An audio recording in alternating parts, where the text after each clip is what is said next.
வித்துக்கும் உன் வித்துக்கும் அவள் வித்துக்கும் பகை உண்டாக்குவேன். ஆமென். அவர் உன் தலையை நசுக்குவார், நீ அவர்கள் குதிங்காலை நசுக்குவாய் என்றார். ஸ்திரீயின் வித்தாகிய கிறிஸ்து பூமிக்கு வர வேண்டும். ஒரு ஆமென் சொல்லுங்களேன்.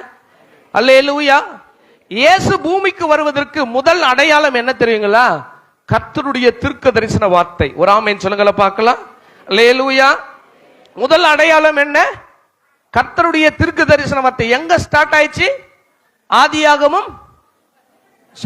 சொல்லுங்களேன். இல்லைன்னாக்கா நான் அமைதியா ஐயா தோத்துறையான்னு சொன்னா ஐயர் சீக்கிரம் ஓகே சந்தோஷம் பாட்டெல்லாம் இருக்குன்னு சொல்லி முடிச்சிடுவாரு. சொல்லுங்க, கர்த்தருடைய வருகைக்கான, கர்த்தருடைய முதல் வருகைக்கான அடையாளம் என்ன? அவருடைய தீர்க்க தரிசன வார்த்தைகள். ஒரு ஆமென் சொல்லுங்கள பார்க்கலாம். வானமும் பூமியும். சொல்லுங்க, 4 பேர் சொல்றீங்க. 5வது நிறைய பேர் சொல்லுங்க பார்க்கலாம். சத்தமா சொல்லுங்க. சின்ன பிள்ளைங்க எல்லாம் சொல்லுங்க. ஐயோ இந்த ஐயரை தவிர கூப்பிடாதீங்க ஐயா அப்படின்னு சொல்றீங்களா? கட்டாயமா கூப்பிடுவீங்க நீங்க. அல்லேலூயா.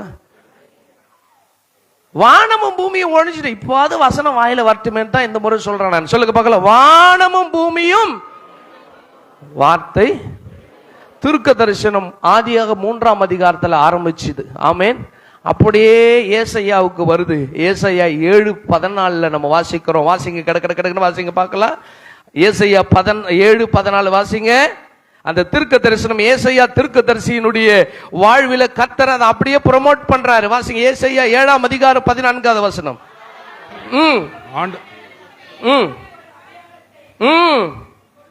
ஒரு அடையாளத்தை வாசிங்க. இதோ ஒரு கன்னிகை கர்ப்பவதி ஆகி. ஆதியாகமத்துல 3:15 வாசனம். உன் வித்துக்கும் அவள் யார்? இங்க சொல்றாரு. அவள் யார்? ஒரு கன்னிகை. மரியாள் தான். மரியாள் பேரா இருக்கு இங்க. சொல்லுங்க. கன்னிகை. கன்னிகைனா என்ன? திருமணமாகாத பெண்ணா பரிசுத்தமானவளா அசுத்தமானவளா? கர்த்தர் யாருடைய வாழ்வில வெளிப்பட விரும்புகிறார்? ஒத்துக்கோங்க. நீங்களே சொல்லுங்க, பதில் சொல்லுங்க. யாருடைய வாழ்வில கர்த்தர் பிறக்க போகிறார்? ஆண்டவர் பிறக்க போகிறார். மனுஷகுமாரன் பிறக்க போகிறார் கன்னியின் வயிற்றுல. கன்னி எப்படிப்பட்டவள்? ஆமா, இன்றைக்கு இயேசு நம்ம வாழ்க்கையில பிறந்துட்டார். ஒரு ஆமென் சொல்லுங்கள பார்க்கலாம். இயேசு பிறந்ததுனாலதான் இங்க உட்கார்ந்து இருக்கிறோம். ஆமென் சொல்லுங்க. இயேசு எத்தனை பேர் வீட்டுல பிறந்து இருக்கிறாரு? 1 2 3 4 5 ஐயா அங்க பாத்துக்கோங்க. 5 6 7 8 9 10 பின்னாடிலாம் கையை தூக்கல. எங்க வீட்டுலாம் பிறக்கல. அந்த அலியனத்துக்கு எங்க வீட்டுக்கு பிறக்கணும்? எங்க வீட்டுல பிறந்தது 2 வச்சு மேய்க்க முடியல அப்படின்றீங்களா? இயேசு பிறந்ததுனால நம்ம எல்லாம் இங்க உட்காந்துட்டு இருக்கிறோம். ஆமென் சொல்லுங்கள பார்க்கலாம். முதல் அடையாளம் இயேசு பிறப்பதற்கு என்ன தெரியுமா? கன்னி பெண். ஒரு ஆமென் சொல்லுங்களே. அல்லேலூயா. முதல் அடையாளம் என்ன? கன்னி பெண். இந்த கன்னி பெண் தான் இயேசுவை பெற்றெடுக்க போகிறான்றது கர்த்தருடைய தீர்க்க தரிசனம் சொல்லி இருக்கிறது. ஒரு ஆமென் சொல்லுங்கள பார்க்கலாம். இரண்டாவதாக ஒரு அடையாளத்தை நான் சொல்றேன். இரண்டாவது அடையாளம் என்ன தெரியுமா? மத்தேயு 2ஆம் அதிகாரம் அதனுடைய 2வது வசனத்தை நம்ம வாசிச்சோம்னா நமக்கு தெரியும். மத்தேயு 2ஆம் அதிகாரம். யூதருக்கு ராஜாவாக பிறந்திருக்கிறவர் எங்கே? கிழக்கிலே அவருடைய நட்சத்திரத்தை கண்டு. கிழக்கிலே அவருடைய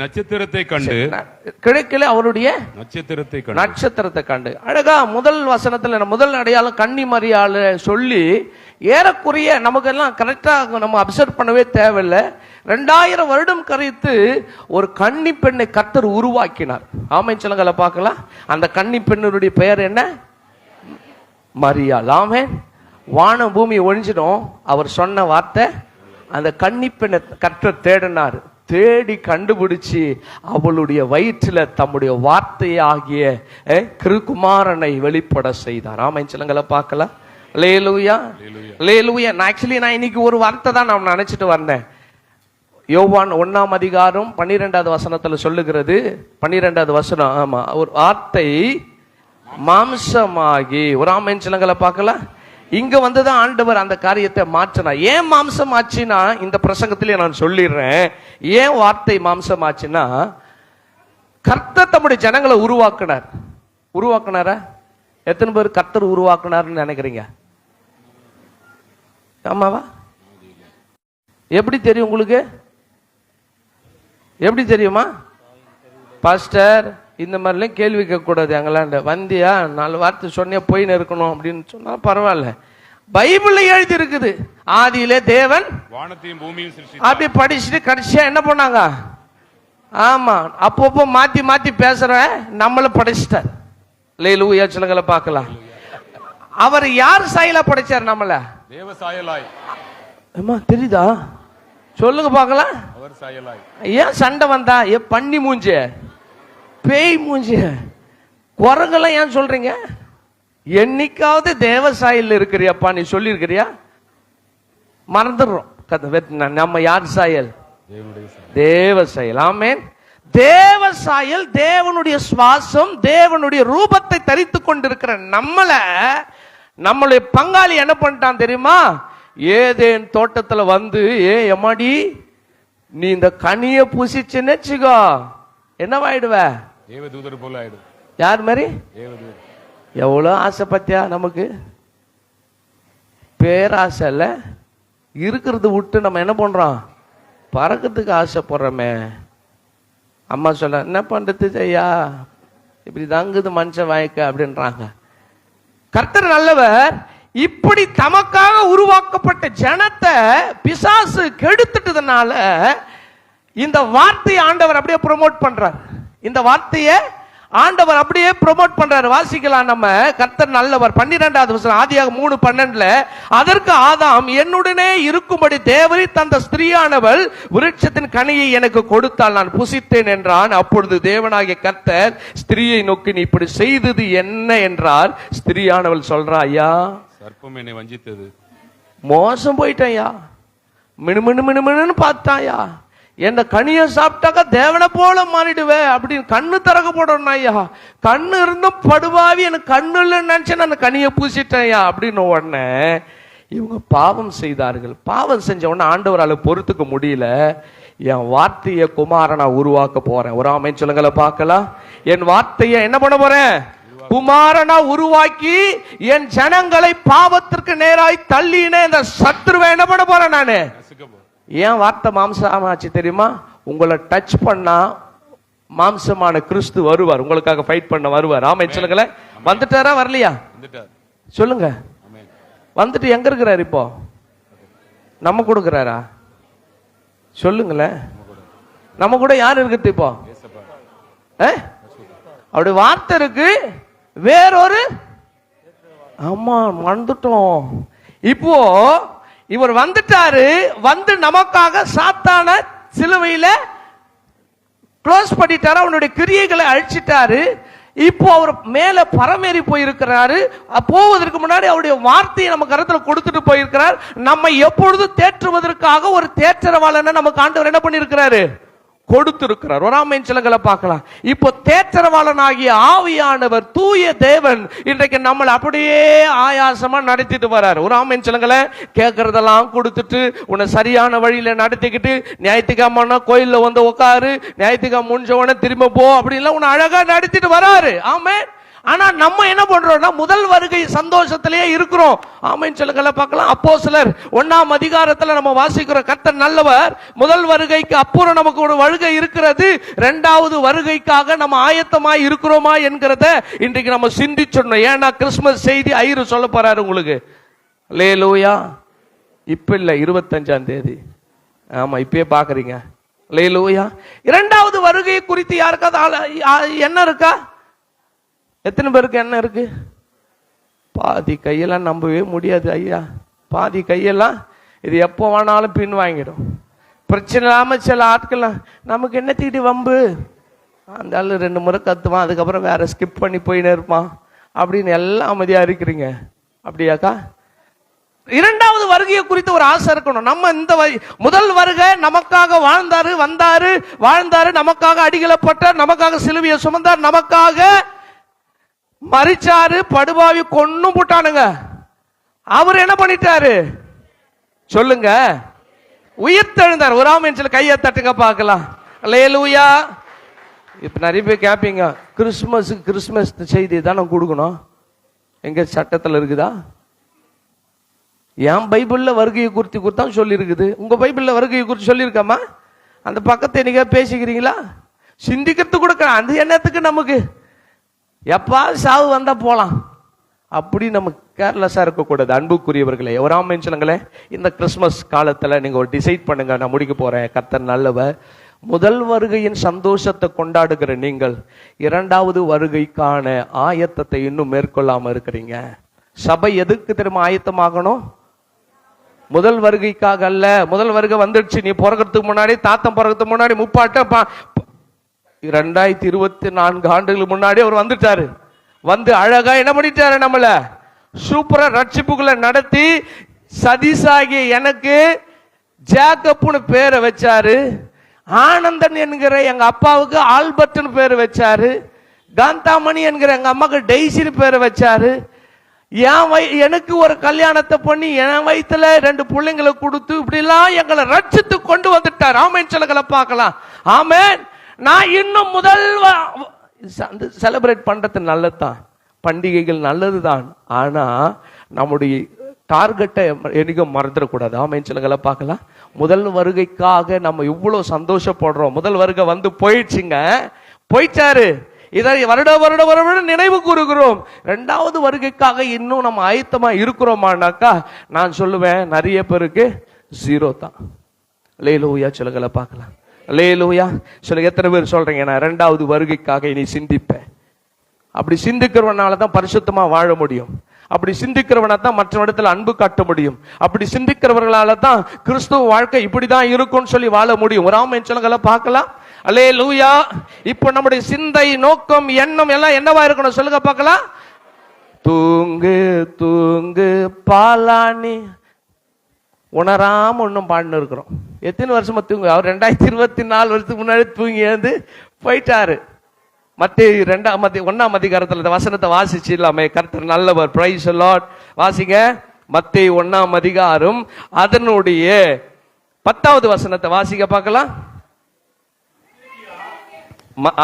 அப்போஸ்தலர் 1ஆம் அதிகாரம், கர்த்தர் நல்லவர், 9வது வசனம். இவைகளை அவர் சொன்ன பின்பு சீஷர்கள் பார்த்து கொண்டிருக்கையில் உயரே எடுத்துக் கொள்ளப்பட்டார். அவர்கள் கண்களுக்கு மறைவாக ஒரு மேகம் அவரை எடுத்துக்கொண்டது. அவர் மேகத்தின் வழியே போகிற பொழுது அவர்கள் வானத்தை அண்ணாந்து பார்த்து கொண்டிருக்கையில் இதோ வெண்மையான வஸ்திரம் தரித்தவர்கள் 2 பேர் அவர்கள் அருகே நின்று, கலிலேயராகிய மனுஷரே, நீங்கள் ஏன் வானத்தை அண்ணாந்து பார்த்து நிற்கிறீர்கள்?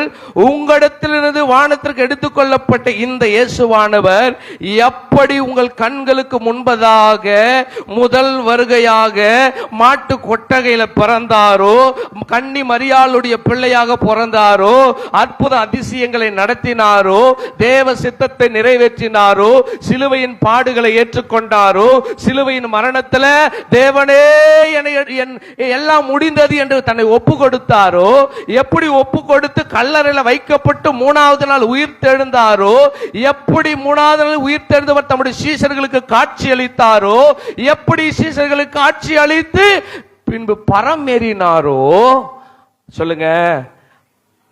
அப்படியே இதெல்லாம் உண்மையா பொய்யா நான் சொன்னதெல்லாம்? எத்தனை பேர் உண்மைன்னு ஒத்துக்கிறீங்க? எப்படி தெரியும்? பாத்தீங்களா? பாத்தீங்களாமா? பைபிள்ல பாக்குறேன். ஆமென் சொல்லுங்களா பார்க்கலாம். பார்த்தேன்னு சொல்லுங்க பார்க்கலாம். பார்த்தேன் பார்த்தேன் பார்த்தேன். தயவு செய்து ஐயர் திட்டினா கூட பரவாயில்ல, இங்க வாயத்தன் சொல்றவங்களும் கூட மாட்டேன். பார்த்தேன்னு சொல்லுங்க பார்க்கலாம். ஒரு அம்மா சொல்லிடுறீ, சொல்லிடு. எங்க வந்து புருஷன் வந்துட்டாங்க, பார்த்தேன். ஆமென். எங்க பாத்தீங்க? கர்த்தருடைய வசனத்தை தேடி வாசி. ஆமென் சொல்லுங்களா பார்க்கலாம். இந்த வசனம் தான் சொல்லுது, அவர் எப்படி பரமேறினாரோ அப்படியே என்ன பண்ண போறாரு? அப்படியே வரப்போகிறார். எத்தனை பேருக்கு அந்த விசுவாசம் இருக்கு? அவர் எதுக்கு வரப்போறாரு? என் கூட உட்காந்து ஹோட்டல் டிஃபன் சாப்பிடுறதுக்கா? சொல்லுங்க. அம்மா சொன்னாங்க. எப்படி வரப்போறாரு? எதுக்கு? எப்படி நியாயம் விசாரிப்பாரு? அவனவன் கிரியைக்கு. அப்ப நம்ம எப்படி இருக்கணும்? எப்படி இருக்கணும்? இங்க இருக்கிறது அங்க போட்டு, அங்க இருக்கிறது இங்க போட்டு கொலாபரேட் பண்ணி குடும்பத்தை பிரிச்சு வச்சிடக்கூடாது. அல்லேலூயா சொல்லுங்களா பார்க்கலாம். அல்லேலூயா. கூடுமான வரை யாவரோடும் ஒரு ஆமென் சொல்லுங்களேன் பார்க்கலாம். அல்லேலூயா. எதற்கு சொல்லுங்க இது எல்லாம்? வருகைக்கு நான் ஆயத்தமாகணும். அவருடைய சுத்த மனவாட்டியா இருக்கணும். இயேசு எப்படி கன்னி வயிற்றுல பிறந்தாரோ நானும் என் கற்பை காத்து கொள்ள வேண்டும். ஒரு ஆமென் சொல்லுங்கள பார்க்கலாம். நானும் என் ஆவியை தக்க வைத்துக் கொள்ள வேண்டும். நானும் என் ஸ்பிரிட்டை என்ன பண்ணணும்?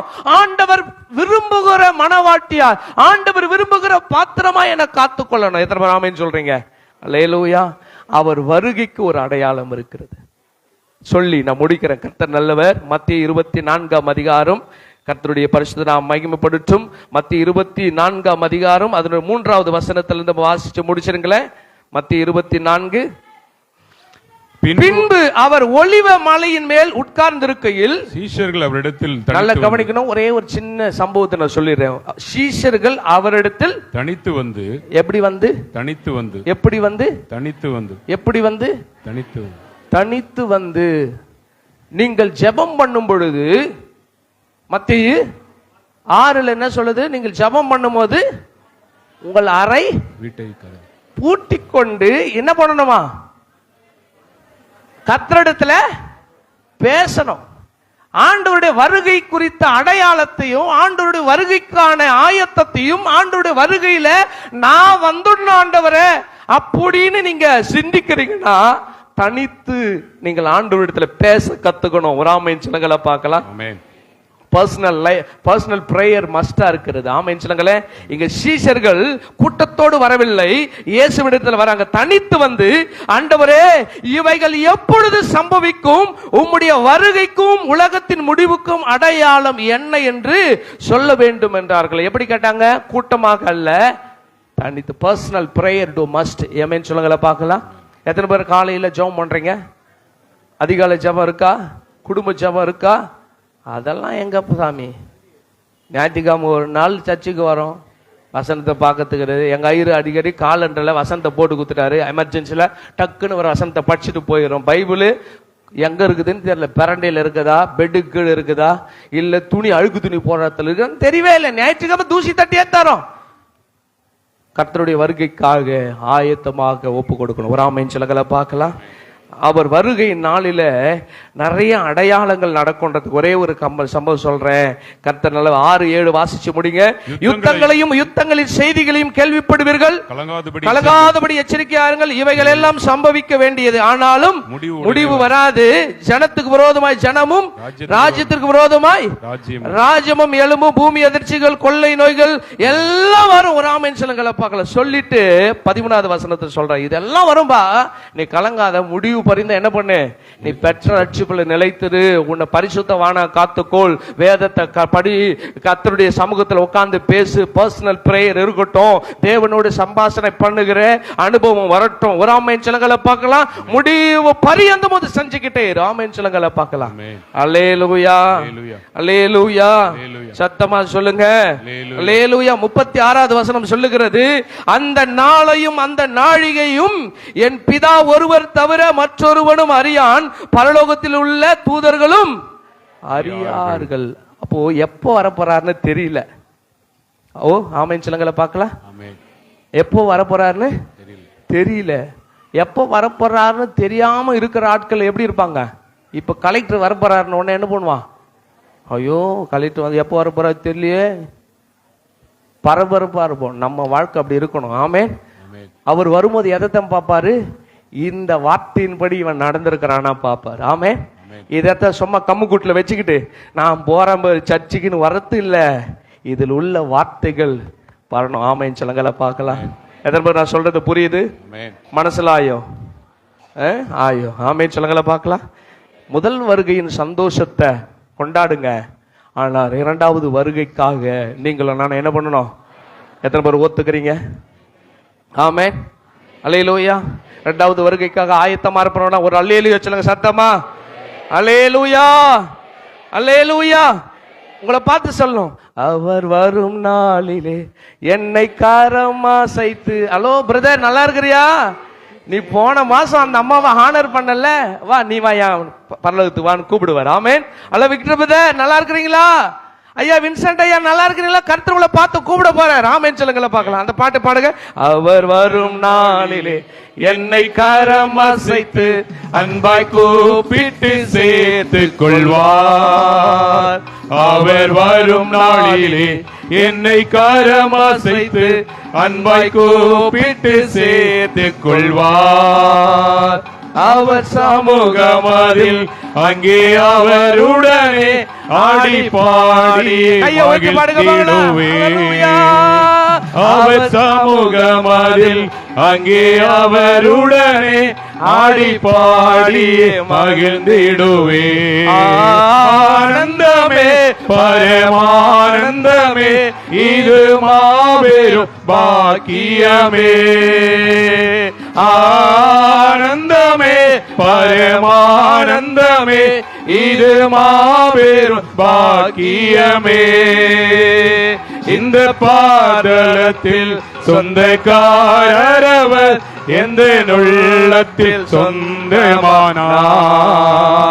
இந்த பாதலத்தில் சொந்தக்காரவர் எந்த உள்ளத்தில் சொந்தமானார். மறிச்சிட்டவங்க காட்டெல்லாம் நீங்க போயிட்டு சொல்லுங்க, வரப்போறேன் நானும் அங்க போறேன். அவர் சமூகமதில் அங்கே அவருடனே. எத்தனை பேருக்கு அந்த சந்தோஷம்? கர்த்தர் உங்களை ஆசீர்வதிப்பா. God bless you. God bless you ஐயா. சிறப்பாக ஆண்டவருடைய இறைவார்த்தையை பகிர்ந்து கொண்ட அன்பு சகோதரர் அருள்பணி ஜேக்கப் சதீஷ் ஐயா அவர்களுக்கு என்னுடைய நன்றியின் வார்த்தைகளை தெரிவித்துக் கொள்கின்றேன்.